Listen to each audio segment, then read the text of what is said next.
Seit über einem Monat stecken wir in Buenos Aires fest und warten darauf, endlich verlässliche Informationen zur Verschiffung unseres Vans zu erhalten. Bei mir zerrt es langsam an den Nerven. Erstens, weil sich alles verspätet, aber auch, weil wir trotzdem nie verlässliche Informationen haben. Das gibt uns immerhin die Gelegenheit, ins argentinische Leben einzutauchen und neben den schönen Seiten auch die Realität rund um extreme Inflation, Teuerung und wirtschaftliche Unsicherheit zu erleben. Wir haben das Gefühl, dass auch die Stimmung ein bisschen kippt mittlerweile. Eines ist aber auf jeden Fall sicher: So schnell lassen sich die Argentinier die Laune nicht verderben.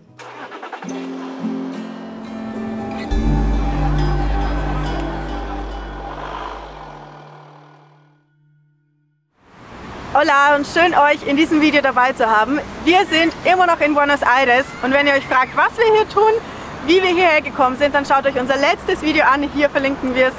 Da erfährt ihr mehr zu den Gründen, wieso wir in Buenos Aires sind. Jetzt wollen wir euch die Stadt aber ein bisschen zeigen und wir starten direkt im Zentrum.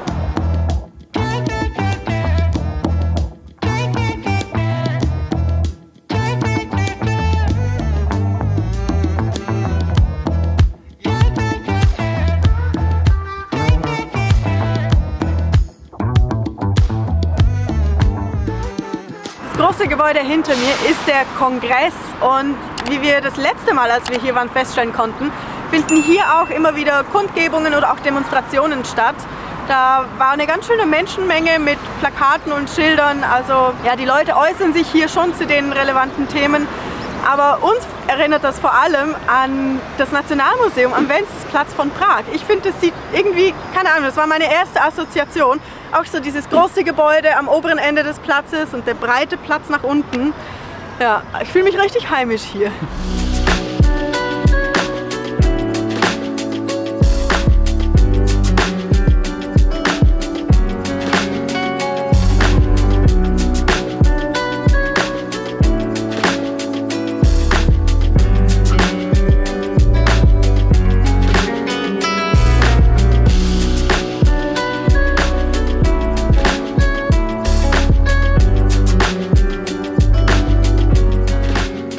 Vor einer Woche haben wir uns noch den Arsch abgefroren. Heute ist es richtig angenehm, also solche Temperaturen könnten wir öfters hier haben. Jetzt gehen wir in Richtung touristischem Zentrum, aber über die Avenida 9 de Julio, also des 9. Juli. Es ist eine 140 Meter breite Straße. Und was hier eben auch noch ist der Obelisk von Buenos Aires, ein Wahrzeichen der Stadt und auch wieder Ort, wo sich verschiedene Gruppierungen begegnen, Kundgebungen stattfinden und er ist 70 Meter hoch, er ist riesig.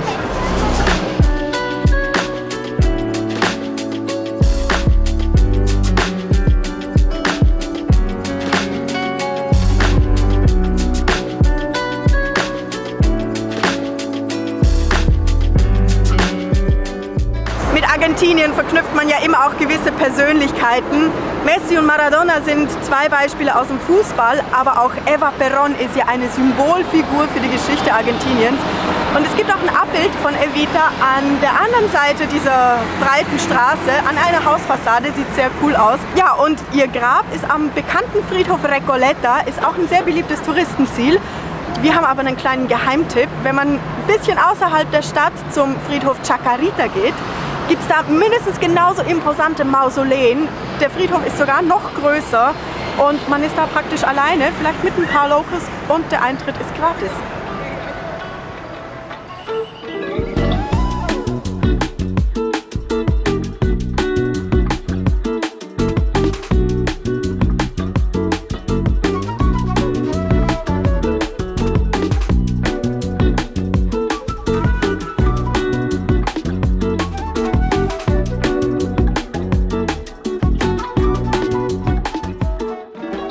Und dieses Thema ist ziemlich ein heikles Thema hier in Argentinien. In Argentinien kann es teilweise ein bisschen kompliziert sein, an Geld ranzukommen, denn aufgrund der Inflation gibt es zwei verschiedene Dollar-Wechselkurse, also auch Euro-Wechselkurse. Es gibt den offiziellen Kurs und dann gibt es den Blue Dollar, wo der Dollar teilweise doppelt so viel wert war wie im Vergleich zum offiziellen Kurs. Mittlerweile ist es nicht mehr ganz so extrem, aber trotzdem, es lohnt sich schon, das Geld eben eher inoffiziell, wie zum Beispiel auf der Straße, zu wechseln. Hier im Zentrum gibt es überall Möglichkeiten, inoffiziell Geld zu wechseln. Oder man zahlt mit Karte, denn da ist der Kurs fast schon derselbe, zumindest für Touristen, darum nutzen wir das am meisten. Und sonst, wenn man Bargeld braucht, kann man auch über Gelddienstleister sich selber Geld schicken. Denn das Witzige ist, man kann ja kaum Geld abheben vom Bankomat, der spuckt einem fast nichts aus. Oder mit immensen Gebühren, wo es sich einfach nicht lohnt. Darum machen wir es eigentlich so, entweder schicken wir uns Geld oder wir zahlen mit Karte. Dólar, Euro, Reales, cambio, pago más, casa de cambio, Dólar, Euro, Reales, cambio, cambio, cambio, Dólar, Euro, Reales, cambio, cambio, muchachos, pago más.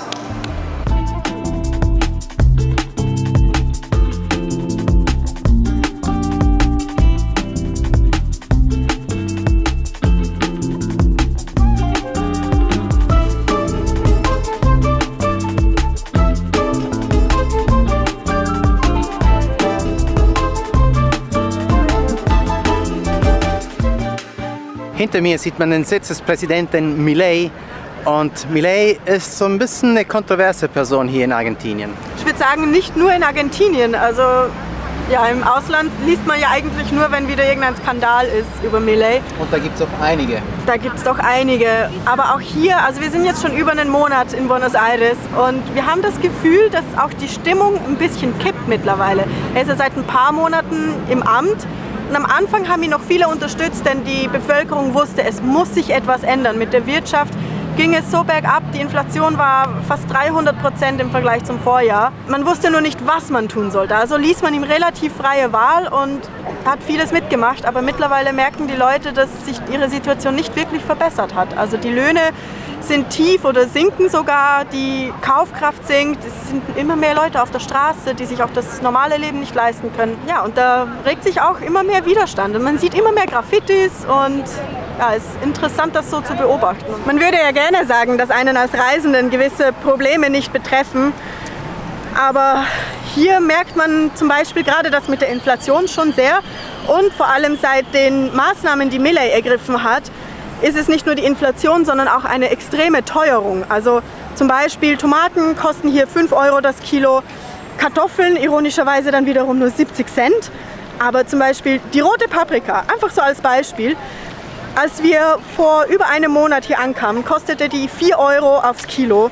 Und mittlerweile sind es 9 Euro. Und das mit Berücksichtigung des angepassten Wechselkurses. Und das ist einfach für uns extrem viel Geld, aber was macht dann die lokale Bevölkerung? Die verdienen ja viel weniger. Deren Geld verliert jeden Tag an Wert und die Preise steigen so enorm. Das ist sehr extrem. Also ich frage mich, wie die Argentinier immer noch so gute Laune haben können. Also man merkt eigentlich an der Stimmung fast nichts im Alltag. Es ist bewundernswert.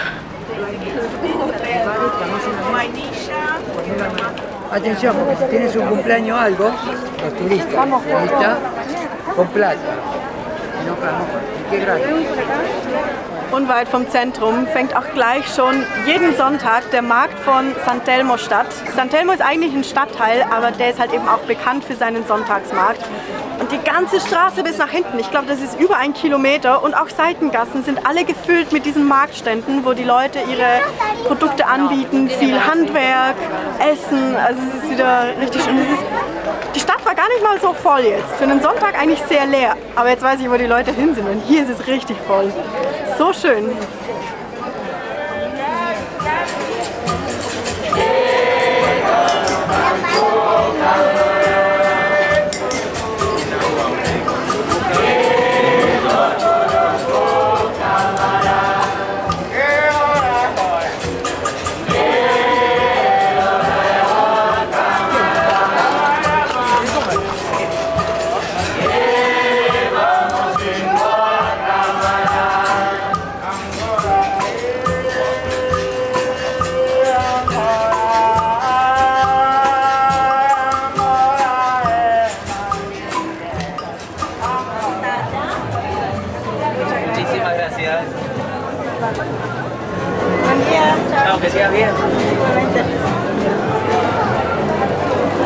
unser Souvenir von Argentinien haben wir jetzt auch schon. Das macht er alles von Hand, selbst. 4,5 € hat das jetzt gekostet, umgerechnet. Voll fair. So, weiter. Ich finde das so schön. Hier ist wirklich jeder Stand individuell. Man merkt, die Leute machen das von Hand selbst. Das ist nicht irgendwo importierte Ware oder von der Fabrik, sondern das ist wirklich individuelle Arbeit. Es ist, ich bin begeistert. Ich weiß nicht, was ich noch sagen soll.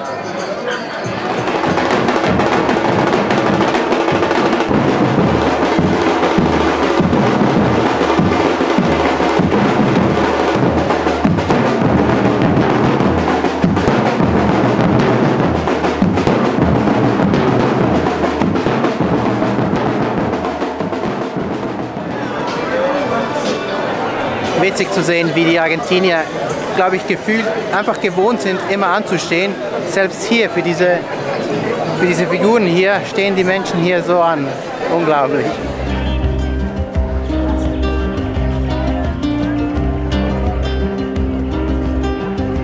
Little sad eyes, don't you cry, 'cause you know. Little sad eyes, love will come, love will go. And when you're strong, you never ask why. Dieser Markt schlaucht ziemlich.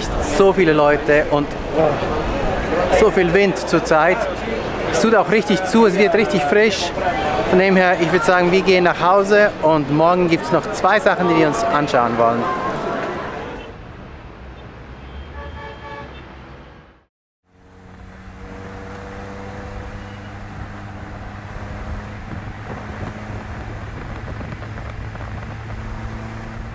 In neuer Frische geht's in Tag 2 in Buenos Aires und zwar in einem besonderen Stadtviertel. Wir sind in La Boca. Das ist wohl der bekannteste Stadtteil von Buenos Aires, besonders unter Touristen und Reisenden. Und ich glaube, man sieht schon ein bisschen wieso.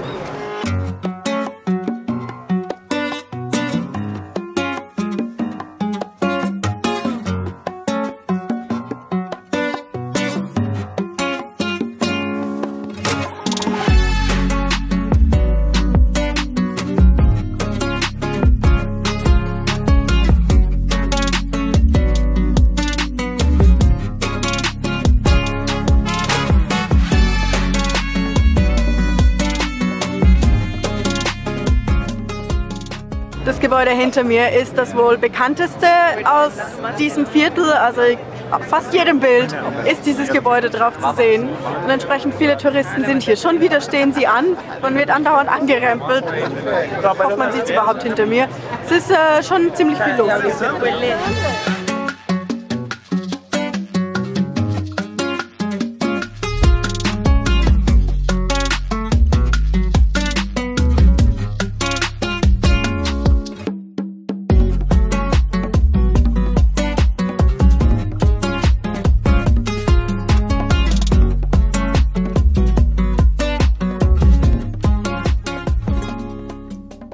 Das Typische für dieses Viertel sind die bunten Häuser und das kommt davon, dass vor etwa, was waren das, 200 Jahren Einwanderer, vornehmlich aus Norditalien, aus der Region um Genua, hierher gekommen sind, sich hier im Hafen niedergelassen haben und aus Wellblech und Holz diese Hütten zusammengebaut haben. Das sind ganz einfache Hütten, Mehrfamilienhäuser mit Toilette auf dem Gang und so. Also man muss sich die Lebensverhältnisse sehr, sehr einfach hier vorstellen.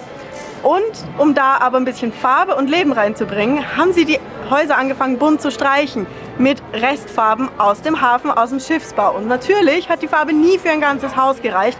Also sind hier richtige Farbflecken an einem Haus, die Rahmen haben andere Farben als die Fassaden. Ja, das macht es halt so fröhlich bunt hier. Weil die Identität der Menschen hier eben so stark war, haben sie sogar versucht, Unabhängigkeit zu erlangen. Man sieht hier immer wieder Schilder und Aufschriften, die darauf hinweisen, dass eben die República de la Boca gegründet wurde, obwohl eben doch nicht gegründet, denn die argentinische Regierung wusste natürlich, das zu unterbinden.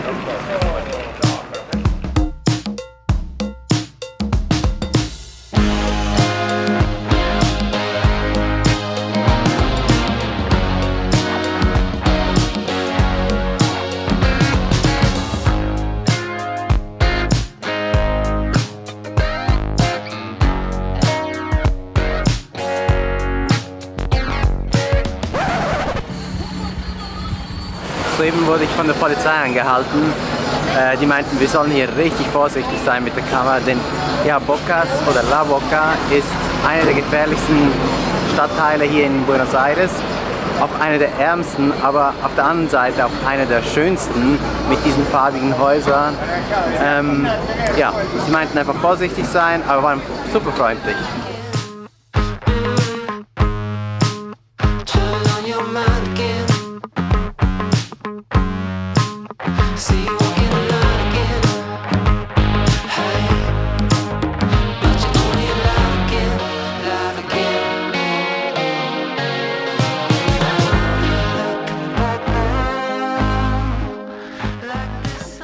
Eine Sache, die man hier auf jeden Fall nicht verpassen sollte, ist das Fußballstadion von Boca Juniors. Es wird auch La Bombonera genannt, also auf Deutsch die Pralinenschachtel, weil es quasi so geformt ist wie eine Pralinenschachtel. Und ja, 81 und 82 hat hier auch Diego Armando Maradona gespielt, deshalb ist er hier überall präsent. Also nicht nur, weil er für Argentinien den Weltmeistertitel geholt hat, sondern halt auch, weil er hier gespielt hat. Man sieht hier auch sehr oft die Farbkombination Blau und Gelb. Wir sind uns nicht ganz sicher, wo das herkommt, aber es gibt eine Geschichte dazu und da ist sehr viel Alkohol auch im Spiel. Ganz viele Betrunkene. Ja, nämlich die Männer, die die Farbe aussuchen sollten, die waren am Hafen von Boca und hatten viel getrunken und meinten dann so: Das nächste Schiff, was vorbeikommt, diese Farbe nehmen wir. Ja, und was kam vorbei? Ein schwedisches Schiff. Ja. Also ist es Blau und Gelb.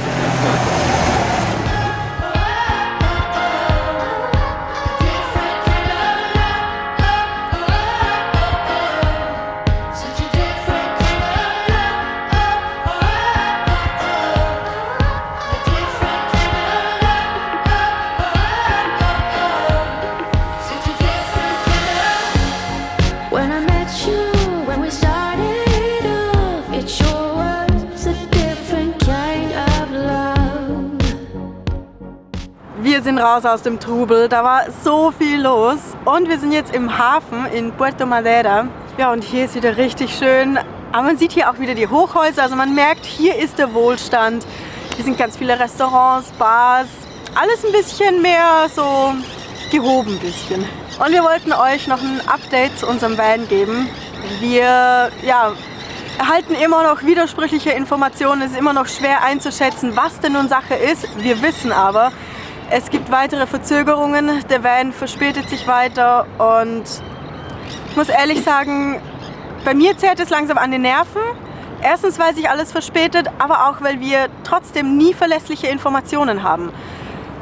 Ich finde es recht anstrengend, Roberto nimmt es ein bisschen gelassener, aber ja. Ein Effekt ist natürlich, dass wir auch viel länger eine Unterkunft zahlen müssen, als wir beim Freistehen mit dem Van müssten. Also es wird langsam auch teuer, aber ist halt so, wir machen weiter das Beste draus. Es ist ja nicht so, dass es mir egal ist, aber was will man machen? Wir können es ja nicht ändern, also ist halt leider so. Ja. Und auf der anderen Seite, Buenos Aires hat ja so viel zu bieten, also es ist wirklich eine richtig coole Stadt und langweilig wird es uns auch nicht, also wir haben genug anderes noch zu tun. Absolut. Wir haben ja gerade eben das E-Book rausgebracht, also wenn ihr denkt, dass das was für euch... Das zweite E-Book, und zwar über Alaska.